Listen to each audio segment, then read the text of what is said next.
Hey guys, welcome back. So today, optimally, to catch up, I'd finish up to 44. So I'm on 39. That's 6 chapters. I think I can do that, and I really just kind of want to get back and caught up to where I'm supposed to be at. So however long it takes, I will be getting to 44. All right. So Genesis chapter 39. Joseph and Potiphar's wife. Now Joseph had been brought down to Egypt, and Potiphar, an officer of Pharaoh, the captain of the guard, an Egyptian, had brought him from the Ishmaelites, who had brought him down there. The Lord was with Joseph, and he became a successful man, and he was in the house of his Egyptian master. His master saw that the Lord was with him, and that the Lord caused all that he did to succeed in his hands. So Joseph found favor in his sight and attended him. And he made him overseer of his house, and put him in charge of all that he had. From the time that he made him overseer in his house, and over all that he had, the Lord blessed the Egyptian's house for Joseph's sake. The blessing of the Lord was on all that he had, in house and field. So he left all that he had in Joseph's charge, and because of him he had no concern about anything but the food he ate. Now Joseph was handsome in form and appearance. And after a time his master's wife cast her eyes on Joseph and said, "Lie with me." But he refused, and said to his master's wife, "Behold, because of me my master has no concern about anything in the house, and he has put on everything he has in my charge. He is not greater in this house than I am, nor has he kept back anything from me except you, because you are his wife. How then can I do this great wickedness and sin against God?" And as she spoke to Joseph day after day, he would not listen to her, to lie beside her, or to be with her. But one day, when he went into the house to do his work, and none of the men of the house was there in the house, she caught him by his garment, saying, "Lie with me." But he left his garment in her hand, and fled, and got out of the house. And as soon as she saw that he had left his garment in her hand, and had fled out of the house, she called to the men of her household, and said to them, "See, he has brought among us a Hebrew to laugh at us. He came in to lie with me, and I cried out with a loud voice. And as soon as he heard that I lifted up my voice and cried out, he left his garment beside me and fled, and got out of the house." Then she laid up his garment by her until his master came home. And she told him the same story, saying, "The Hebrew servant whom you have brought among us came in to me to laugh at me. But as soon as I lifted up my voice and cried, he left his garment beside me and fled out of the house." As soon as his master heard the words that his wife spoke to him, "This is the way your servant treated me," his anger was kindled. And Joseph's master took him and put him into prison, the place where the king's prisoners were confined. And he was there in prison. But the Lord was with Joseph, and showed him steadfast love, and gave him favor in the sight of the keeper of the prison. And the keeper of the prison put Joseph in charge of all the prisoners who were in the prison. Whatever was done there, he was the one who did it. The keeper of the prison paid no attention to anything that was in Joseph's charge, because the Lord was with him. And whatever he did, the Lord made it succeed. Alright, this is chapter 40. Joseph interprets two prisoners' dreams. Sometime after this, the cupbearer of the king of Egypt and his baker committed an offense against their lord, the king of Egypt. And Pharaoh was angry with his two officers, the chief cupbearer and the chief baker.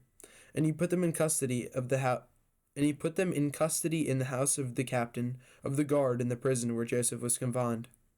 The captain of the guard appointed Joseph to be with them, and he attended them. They continued for some time in custody. And one night they both dreamed, the cupbearer and the baker of the king of Egypt, who were confined in the prison, each his own dream, and each dream with its own interpretation. When Joseph came to them in the morning, he saw that they were troubled. So he asked Pharaoh's officers who were with him in custody in his master's house, "Why are your faces downcast today?" They said to him, "We have had dreams, and there is no one to interpret them." And Joseph said to them, "Do not interpretations belong to God? Please tell them to me." So the chief cupbearer told his dream to Joseph, and said to him, "In my dream there was a vine before me, and on the vine there were 3 branches, and as soon as it budded, its blossoms shot forth, and the clusters ripened into grapes. Pharaoh's cup was in my hand, and I took the grapes and pressed them into Pharaoh's cup, and placed the cup in Pharaoh's hand. Then Joseph said to him, This is the interpretation. The 3 branches are 3 days. In 3 days Pharaoh will lift up your head, and restore you to your office, and you shall place Pharaoh's cup in his hand, as formerly, when you were his cupbearer. Only remember me when it is well with you, and please do me the kindness to mention me to Pharaoh, and so get me out of this house. For I was indeed stolen out of the land of the Hebrews, and here also I have done nothing that they should put me into the pit. When the chief baker saw that the interpretation was favorable, he said to Joseph, I also had a dream. There were 3 cake baskets on my head, and in the uppermost basket there were all sorts of baked food for Pharaoh. But the birds were eating it out of the basket of my head. And Joseph answered and said, This is its interpretation. The 3 baskets are 3 days. In 3 days Pharaoh will lift up your head from you and hang you on a tree, and the birds will eat the flesh from you. On the 3rd day, which was Pharaoh's birthday, he made a feast for all his servants, and lifted up the head of the chief cupbearer and the head of the chief baker among his servants. He restored the chief cupbearer to his position, and he placed the cup in Pharaoh's hand. But he hanged the chief baker, as Joseph had interpreted to them. Yet the chief cupbearer did not remember Joseph, but forgot him. Chapter 41. Joseph interprets Pharaoh's dreams. After 2 whole years, Pharaoh dreamed that he was standing by the Nile, and behold, there came up out of the Nile 7 cows, attractive and plump, and they fed in the reed grass. And behold, 7 other cows, ugly and thin, came up out of the Nile after them, and stood by the other cows on the bank of the Nile. And the ugly, thin cows ate up the 7 attractive, plump cows. And Pharaoh awoke, and he fell asleep and dreamed a second time. And behold, 7 ears of grain, plump and good, were growing on one stalk. And behold, after them sprouted 7 ears, thin and blighted by the east wind. And the thin ears swallowed up the 7 plump full ears. And Pharaoh awoke, and behold, it was a dream. So in the morning his spirit was troubled, and he sent and called for all the magicians of Egypt and all the wise men. Pharaoh told them his dreams, but there were none that could interpret them to Pharaoh. Then the chief cupbearer said to Pharaoh, I remember my offenses today. When Pharaoh was angry with his servants, and put me and the chief baker in custody in the house of the captain of the guard, we dreamed on the same night, he and I, each having a dream with its own interpretation. A young Hebrew was there with us, a servant of the captain of the guard. When we told him, he interpreted our dreams to us, giving an interpretation to each man according to his dream. And as he interpreted to us, so it came about. I was restored to my office, and the baker was hanged. Then Pharaoh sent and called Joseph, and they quickly brought him out of the pit.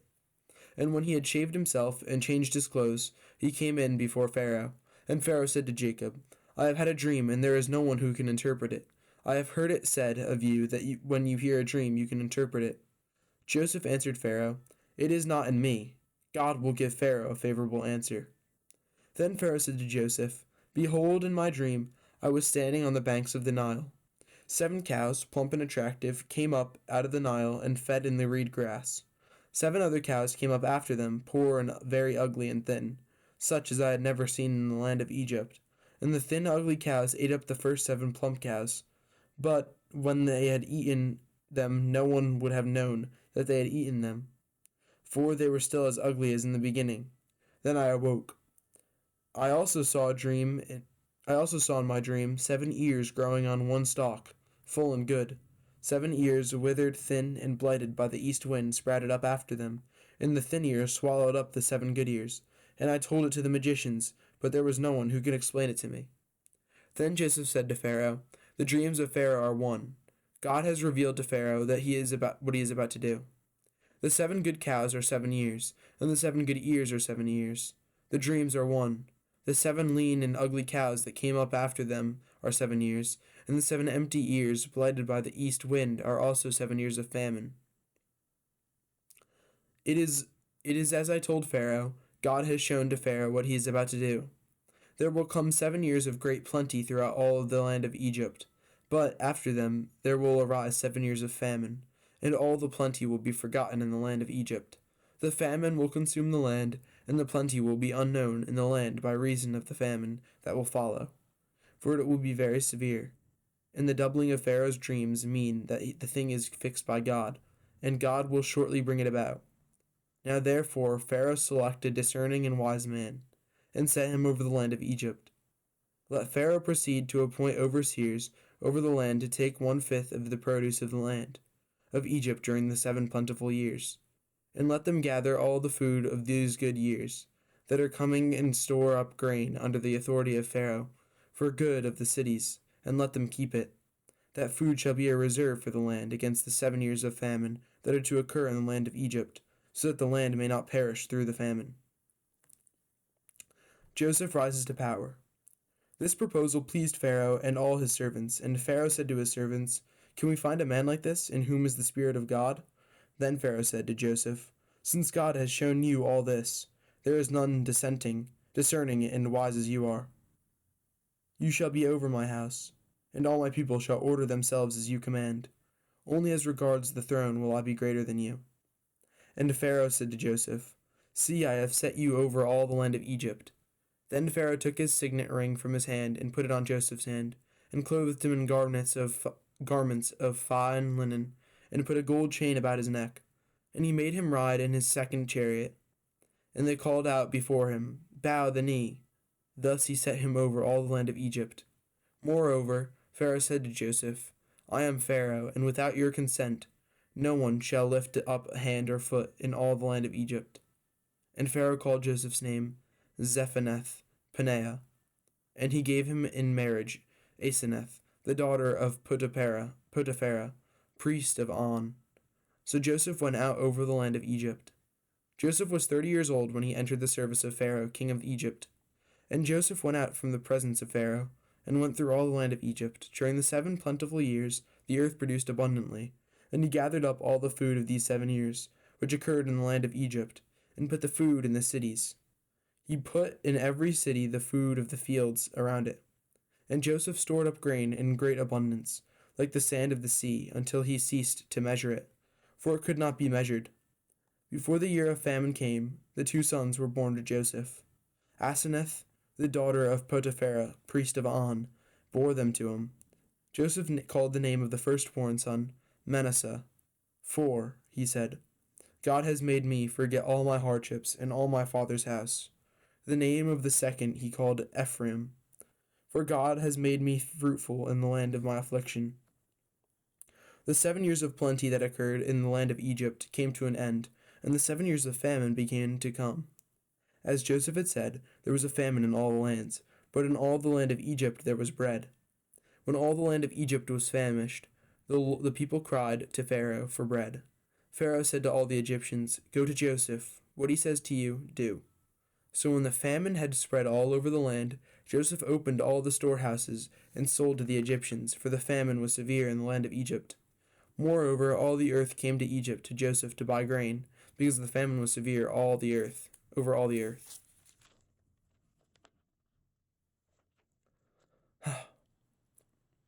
Still quite a bit left.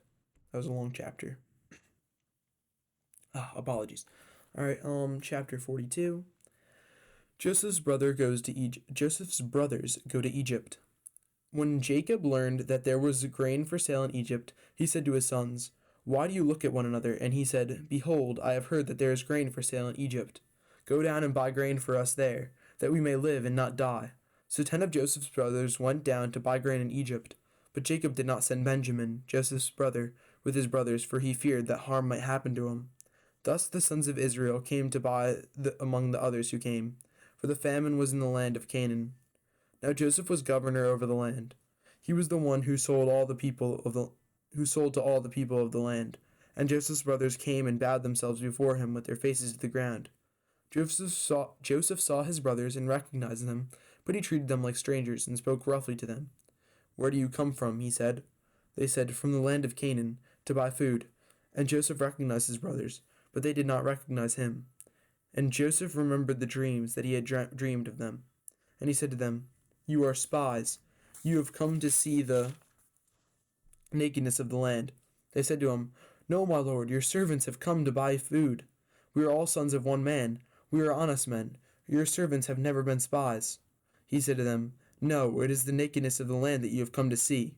And they said, "We, your servants, are 12 brothers, the sons of one man of the land of Canaan, And behold, the youngest is this day with our father, and no one is more, and one is no more.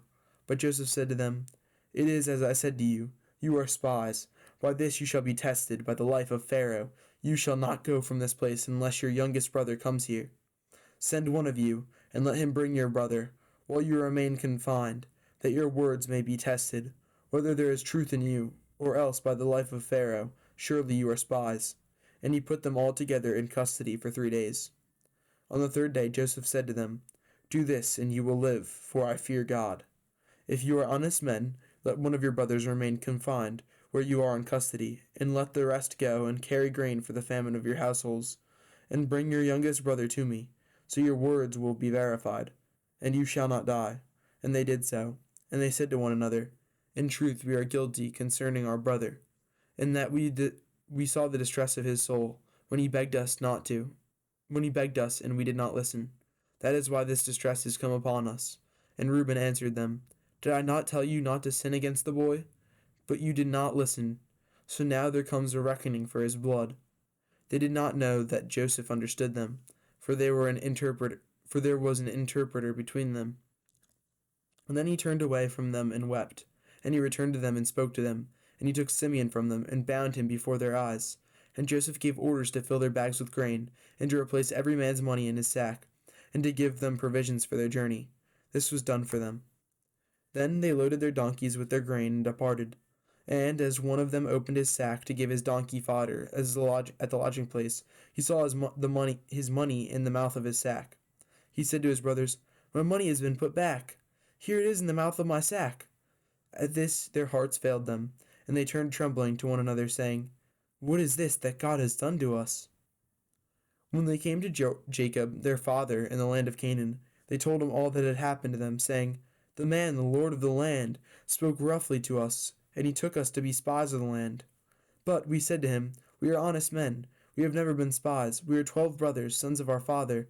One is no more, and the youngest is this day with our father in the land of Canaan.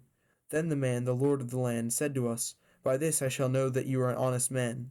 Leave one of your brothers with me, and take grain for the famine of your households, and go your way. Bring your youngest brother to me. Then I shall know that you are not spies, but honest men, and I will deliver your brother to you, and you shall trade in the land. As they emptied their sacks, behold, every man's bundle of money was in his sack. And when they and their father saw their bundles of money, they were afraid. And Jacob their father said to them, You have bereaved me of my children. Joseph is no more, and Simeon is no more. And now you would take Benjamin? All this has come against me. Then Reuben said to his father, Kill my 2 sons, if I do not bring him back to you. But put him in my hands, and I will bring him back to you. But he said, My son shall not go down with you, for his brother is dead, and he is the only one left. If harm should happen to him on the journey that you are to make, you would bring down my gray hairs with sorrow to Sheol. Alright, let's see. So still actually a little over a full page left for 2 chapters, so I'm going to keep going. Joseph's brothers returned to Egypt. Now the famine was severe in the land, and when they had eaten the grain that they had brought from Egypt, their father said to them, Go again, buy us a little food. But Judah said to him, The man solemnly warned us, saying, You shall not see my face unless your brother is with you. If you will send our brother with us, we will go down and buy you food. But if you will not send him, we will not go down. For the man said to us, You shall not see my face unless your brother is with you. Israel said, Why did you treat me so badly as to tell the man that you had another brother? They replied, The man questioned us carefully about ourselves and our kindred, saying, Is your father still alive? Do you have another brother? What we told him was an answer to these questions. Could we in any way know that he would say, Bring your brother down? And Judah said to Israel his father, Send the boy with me, and we will arise and go, that we may live and not die, both we and you, and also our little ones. I will be a pledge of his safety. From my hand you shall require him. If I do not bring him back to you and set him before you, then let me bear the blame forever. If we had not delayed, we would now have returned twice. Then their father Israel said to them, If it must be so, then do this. Take some of the choice fruits of the land in your bags, and carry a present down to the man, a little balm and a little honey, gum, myrrh, pistachio nuts, and almonds. Take double the money with you. Carry back with you the money that was returned in the mouth of your sacks. Perhaps it was an oversight. Take also your brother, and arise, go again to the man. May God Almighty grant you mercy before the man, and may he send back your other brother and Benjamin. And as for me, if I am bereaved of my children, I am bereaved. So the men took this present, and they took double the money with them. And they arose and went down to Egypt and stood before Joseph. When Joseph saw Benjamin with them, he said to the steward of his house, bring the men into the house, and slaughter an animal, and make ready for the men, are to dine with me at noon. The man did as Joseph told him, and brought the men to Joseph's house. And the men were afraid, because they were brought to Joseph's house, and they said, it is because of the money, which was placed in our sacks the first time, that we are brought in, so that he may assault us and fall upon us, to make us servants and seize our donkeys. So they went up to the steward of Joseph's house, and spoke with him at the door of the house, and said, O my lord, we came down the first time to buy food, and when we came back to the lodging place, we opened our sacks, and there was each man's money in the mouth of his sack, our money in full weight. So we have brought it again with us, and we have brought other money down with us to buy food. We do not know who put the money in our sacks. He replied, Peace to you, do not be afraid. Your God and the God of your father has put treasure in your sacks for you. I received your money. Then he brought Simeon out to them. And when the man had brought the men into Joseph's house, and given them water, and they had washed their feet, and when he had given their donkeys fodder, they prepared the present for Joseph's coming at noon, for they heard that they should eat bread there. When Joseph came home, they brought into the house to him the present that they had with them, and bowed down to him to the ground. And he inquired about their welfare, and said, Is your father well? The old man of whom you spoke, is he still alive? They said, Your servant, our father, is well. He is still alive. And they bowed their heads and prostrated themselves. And he lifted up his eyes and saw his brother Benjamin, his mother's son, and said, Is this your youngest brother of whom you spoke to me? God be gracious to you, my son. Then Joseph hurried out, for his compassion grew warm for his brother, and he sought a place to weep. And he entered his chamber and wept there. Then he washed his face and came out, and controlling himself, he said, Serve the food. They served him by himself, and them by themselves, and the Egyptians who ate with him by themselves, because the Egyptians could not eat with the Hebrews, for that is an abomination to the Egyptians. And they sat before him, and the firstborn according to his birthright, and the youngest according to his youth. And the men looked at one another in amazement. Portions were taken to them from Joseph's table, but Benjamin's portion was 5 times as much as any of theirs, and they drank and were merry with him. All right, so that was chapter 43, and now is chapter 44. So this is going to be the last chapter. Joseph tests his brothers. Then he commanded the steward of his house, Fill the men's sacks with food, as much as they can carry, and put each man's money in the mouth of his sack, and put my cup, the silver cup, in the mouth of the sack of the youngest, with his money for the grain. And he did as Joseph told him. As soon as the morning was light, the men were sent away with their donkeys. They had gone only a short distance from the city. Now Joseph said to his steward, Up, follow after the men, and when you overtake them, say to them, Why have you repaid evil for good? Is it not from this that my lords drink, and by this that he practices divination? You have done evil in doing this. When he overtook them, he spoke to them these words. They said to him, Why does my lord speak such words as these? Far be it from your servants to do such a thing. Behold, the money that we found in the mouth of the sacks we brought back to you from the land of Canaan. How then could we steal silver or gold from your lord's house? Whichever of your servants is found with it shall die, and we also will be my lord's servants. He said, Let it be as you say. He who is found with it shall be my servant, and the rest of you shall be innocent. Then each man quickly lowered his sack to the ground, and each man opened his sack, and he searched, beginning with the eldest and ending with the youngest, and the cup was found in Benjamin's sack. Then they tore their clothes, and every man loaded his donkey, and they returned to the city. When Judah and his brothers came to Joseph's house, he was still there. They fell before him to the ground. Joseph said to them, "What deed is this that you have done? Do you not know that a man like me can indeed practice divination?" And Judah said, "What shall we say to my lord? What shall we speak? Or how can we clear ourselves? God has found out the guilt of your servants.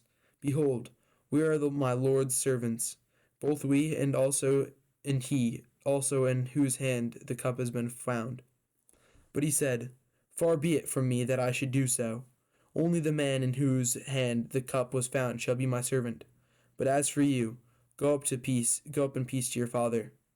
Then Judah went up to him and said, "O my lord, please let your servant speak a word in my lord's ears, and let not your anger burn against your servant, for you are like Pharaoh himself." My lord asked his servant, saying, "Have you a father or a brother?" And we said to my lord, "We have a father, an old man, and a younger brother, the child of his old age. His brother is dead, and he alone is left of his mother's children, and his father loves him." Then you said to your servants, "Bring him down to me, and I may set my eyes upon him." We said to my lord, "The boy cannot leave his father, for if he should die, his father would die." Then you said to your servants, "Unless your youngest brother comes down with you, you shall not see my face again." When we went back to your servant, my father, we told him the words of my lord. And when our father said, "Go again, buy us a little food," we said, "We cannot go down. If our youngest brother goes with us, then we will go down. For we cannot see the man's face unless our youngest brother is with us." Then your servant, my father, said to us, "You know that my wife bore me 2 sons. One left me, and I said, 'Surely he has been torn to pieces,' and I have never seen him since. If you take this one also from me, and harm happiness to him, you will bring down my gray hairs and evil to Sheol.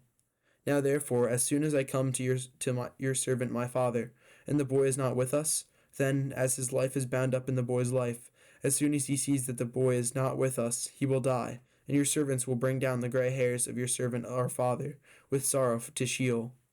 For your servant became a pledge of safety to the boy of my father, saying, 'If I do not bring him back to you, then I shall bear the blame before my father all my life.' Now therefore, please let your servant remain instead of the boy, as a servant to my lord, and let the boy go back with his brothers. For how can I go back to my father if the boy is not with me? I fear to see the evil that would find my father."